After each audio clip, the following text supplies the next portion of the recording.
অবশেষে আইন শৃঙ্খলা বাহিনীর হাতে ধরা দিলেন দুর্বার রাজশাহীর মালিক শফিকুর রহমান। প্রতিশ্রুতি দিলেন আগামী 10 ফেব্রুয়ারির মধ্যে ক্রিকেটার সহ দুর্বার রাজশাহী সংশ্লিষ্ট সকলের পাওনা পরিশোধ করবেন 3 কিস্তিতে। অন্যথায় তার বিরুদ্ধে নেওয়া হবে আইনানুগ ব্যবস্থা। সকালে যুব ও ক্রীড়া মন্ত্রণালয় থেকে পাঠানো প্রেস বিজ্ঞপ্তিতে এসব জানানো হয়।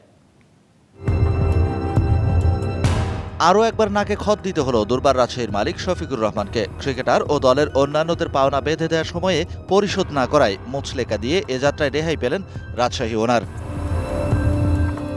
2 ফেব্রুয়ারির মধ্যে ক্রিকেটারদের পাওনা পরিশোধের জন্য ক্রীড়া উপদেষ্টাকে প্রতিশ্রুতি দিয়েছিলেন শফিকুর রহমান। সেই ডেডলাইন ব্রেক করার জন্য সোমবার আইন শৃঙ্খলা বাহিনী হেফাজতে নেয় দুর্বার রাজশাহীর মালিককে। সেখানেই নিজের দোষ স্বীকার করে 10 ফেব্রুয়ারির মধ্যে পাওনা পরিশোধের প্রতিশ্রুতি দেন এই ফ্র্যাঞ্চাইজি ওনার।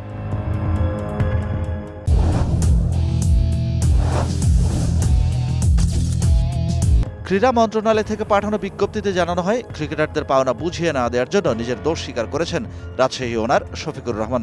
এ সময় তিনি আইনশৃঙ্খলা বাহিনীর কাছে আরও একবার ওয়াদা মুচলেকা রাখেন। 3, 7 ও 10 জানুয়ারির মধ্যে 3 দফায় সব পাওনা পরিশোধ করবে দুর্বার রাজশাহী, অন্যথায় আইনানুগ ব্যবস্থা নেওয়া হবে তার বিরুদ্ধে। ক্রিকেটারদের পাওনা বুঝিয়ে না দিয়ে নানান টালবাহানা করছে দুর্বার রাজশাহী। এ বিষয়ে গেল শনিবার ক্রীড়া উপদেষ্টা আসিফ মাহমুদ সজীব ভুঁইয়ার দৃষ্টি আকর্ষণ করেন গণমাধ্যম কর্মীরা।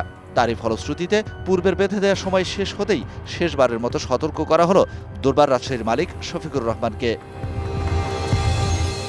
Shahan Papon, DBC news desk.